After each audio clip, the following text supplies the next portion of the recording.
to do, they'll just be like, what do you even know? Are you even bringing any food to the table? You know, things like that.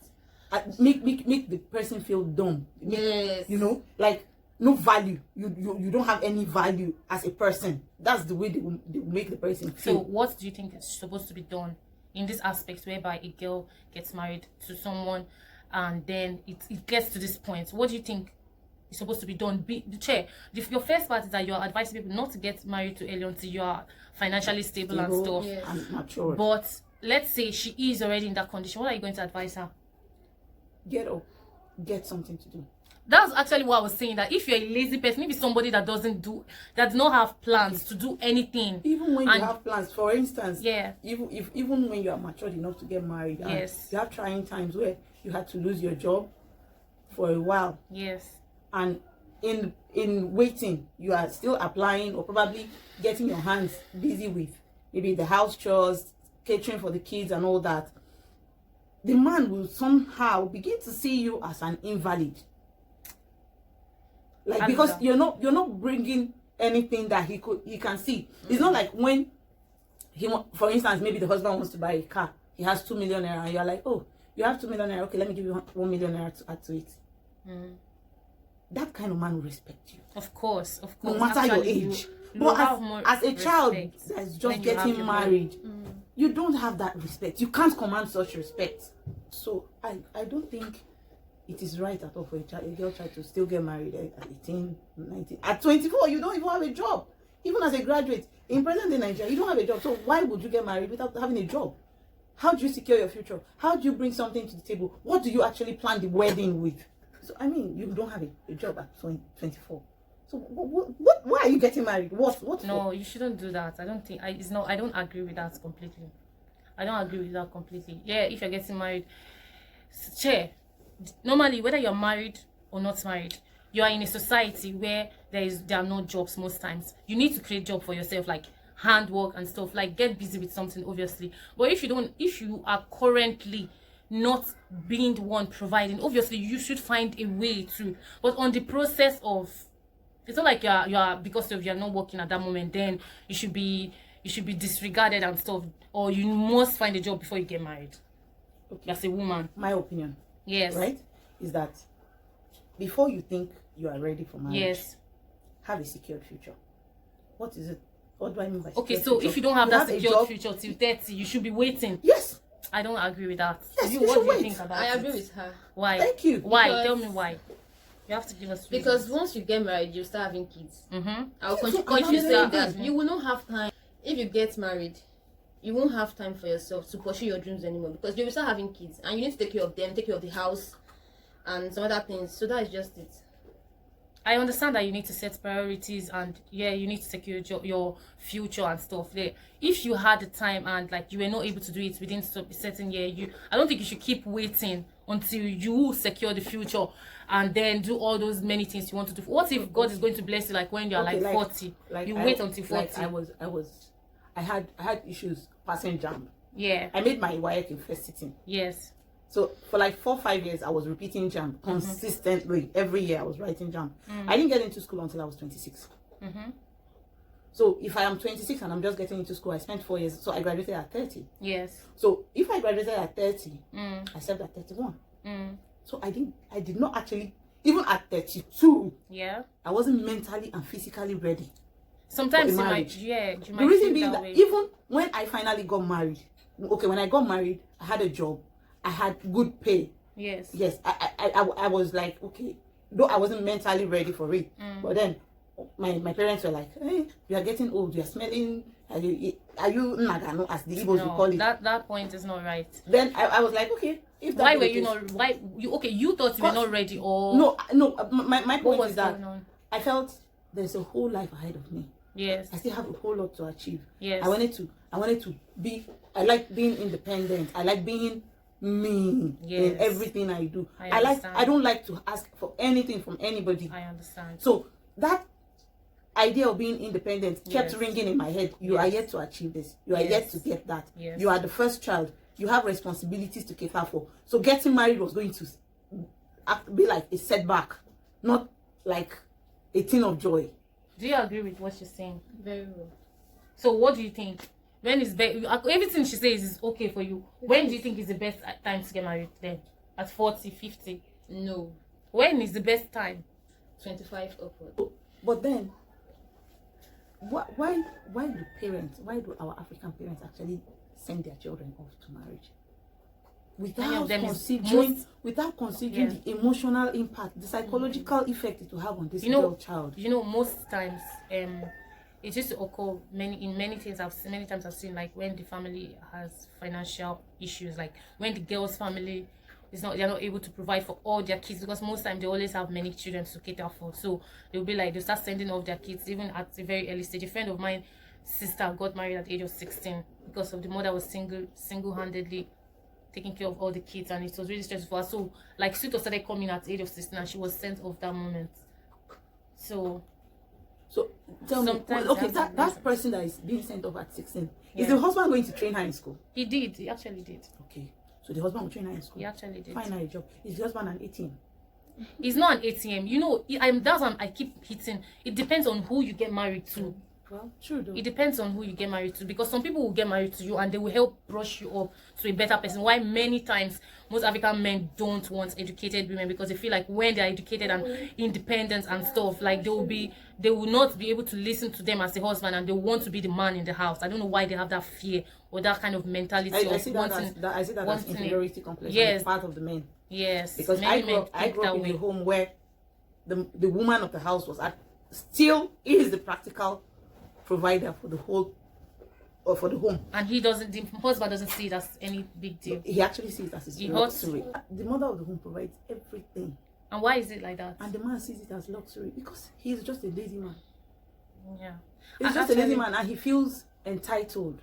Yeah, he feels it's his right, and he started up the business for her, right? I know that kind of thing happens sometimes. No, he didn't even start anything for her. She was already a graduate. She had a job. She's a computer scientist. She had a job. She was doing very well before they got married. And seeing it as is his entitlement. He has married her and has married everything about her. I think it's also the mentality too. Yes. Sick mentality of some African men. Some men, because I know it exists not only in Africa, it exists everywhere. So if the man has that kind of mentality, like I got married to her, so I own her and everything she has are mine. Yes. And some men actually started up a business for their wives. So when they started up and the woman is like industrious and stuff, they like drop all responsibility. They don't work towards anything to provide for the family, or whenever they feel like they provide, because the woman is being industrious and selfless and helping the family, and they leave all responsibilities on her shoulder. Yes. Well, the person I was talking about feels entitled. So he once told us that, well, he's not growing old. He's just clocked 50, and for a 50-year-old, he cannot be seen working. I've heard the love stories related. And then, so when his wife turned 50, I now reminded him, now your wife is 50. So does it mean she should stop working because she's 50? She shouldn't be seen working as a 50-year-old woman, because you as a 50-year-old man couldn't work at the time you turned 50. So your wife should stop working. He said no, she actually already has a working system. He's just going to be starting, if at all he's going to look for something to do. Yeah, getting married to the wrong person or someone that has sick mentality is one of the worst failures of marriage. Like your marriage don't even have to feel practically like seeing it. If you are in a marriage whereby things are not really working well, man, you're already in a failed marriage. It doesn't mean when somebody packs their bag and start going out of the house. That kind of marriage is sick, where you leave one responsibility for one person when you can be able to assist them. Sure. It's not fair. And another thing about this early marriage thing is also being mentally stable enough, to take care of kids when they start coming up. Because kids are big responsibilities. Oh my, they are big they are draining. Me, I don't even have kids, but Jesus, I love kids, but when it comes to the ones that will give me a headache, like gosh, I used to have high blood pressure, and I'd be like, how do these mothers normally take care of these kids that are like this? Kids are a handful, and jeez, it becomes worse. It can lead to depression on the part of the woman if she does not get assistance, maybe somebody to help out around the house, or if she has to also take care of the whole thing in the house and then alone still provide for the home. It can be draining. Like men, I don't know why. It's not like this topic is to attack men or anything. We're just speaking from like ideas, general point of view, and on our own point of views and stuff. So I don't know why many men believe that it's okay to just get a wife pregnant. After getting her pregnant, all the responsibilities, none of my business. All I just have to do is to provide money for the house. If they're the ones that provide, all I just have to do is to provide. And some of them that feel like after why they're providing, their wife don't need to work, and then they need to stay home to take care of the kids. And if even when she eventually gets the opportunity to work, he doesn't want to see her working because he feels like she might get exposed and then become disrespectful or not submissive anymore. Yeah, why would you start feeling inferior because your wife, or some people that their wives are financially strong and stable, and then they start feeling inferior because she earns more than they do? But I think this is the same thing we've been talking about, this sick mentality of our African men. If your wife earns more, it shouldn't be a problem, really. Yeah. So long as there is good communication and there is understanding. Understanding is very key. Yes. Because it's not just love that sustains a marriage. You need a whole lot more to keep the marriage intact. Yes. If there is no understanding and there is no communication, no matter what the woman is making or no matter what the man is making, there will always be issues. Like I learned recently of a man who has so much money, he has a wife, but recently found out that most of those children are not his. Why? Because he was battering the lady and trying to force her to sleep with her. So in the course of the whole thing, the lady went out. She wanted to do him back, or she wanted to pay him back by getting pregnant for another person. Yes, and knowing full well that the man was not fertile. So she was getting pregnancies from outside and pinning it on her husband inside. So when the husband found out, it led to so many problems. That's why, like, there's someone that even said about this thing of men need to start talking to each other. Like, there should be like this organization that calls men together to make them start taking responsibility of many things, not just financial responsibility of their homes, but like speak to each other. Like, what are the kind of things we need to do to be better fathers or better husbands in our home, or better people in the society? Those kind of things are really necessary. It's not only a woman that it's not only when a woman is growing, they'll be training her how to be a good wife, and a boy, they won't train the guy how to be a good husband. You need to be take responsibility. For you to have a perfect home, you have to be a good wife and a good husband to complement. Yes. That's when you can have a good home. There can't be like a good wife and bad husband and create a good home. No. And it's difficult. It occurs many times, but it's very difficult for such one to be managed and by only the woman, because she's the one trying to do all the good parts. Or just take it on the other hand, when it now becomes like a good man and a bad wife. You see how the society sees it? Do you see that? You see that? Silence. So, like, train your sons how to be husband materials, and train just as you train your girls how to be wife materials. Yeah, what do you need to tell us at the end of everything? Okay, parents, African parents. Yeah. African mommies and daddies, please do not send your children out forcefully into a marriage they are not ready for. True. Because marriage is way more than what it is. Even way more than what you as a parent will tell the girl child. It's much more than that. It's deeper than that. It's a commitment. It's a lifetime commitment. It's a school that you can never graduate from. Yeah. It's a place where you groom other human beings to be better people in the society. So if you get it wrong from the start, there is no way you can get a better society for tomorrow. Yes. Because if you can't have a bad home and train good children in it.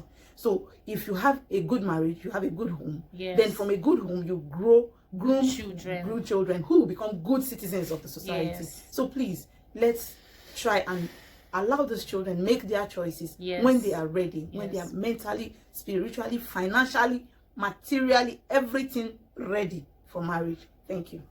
Yeah, so you guys heard it all. And guys, if you like this video at any point, if it has taught you anything, please like, share, and comment, and subscribe. Turn on your notification bell so that whenever I post a video, you're gonna get to know about it first. Thank you guys. Have a nice day. Bye.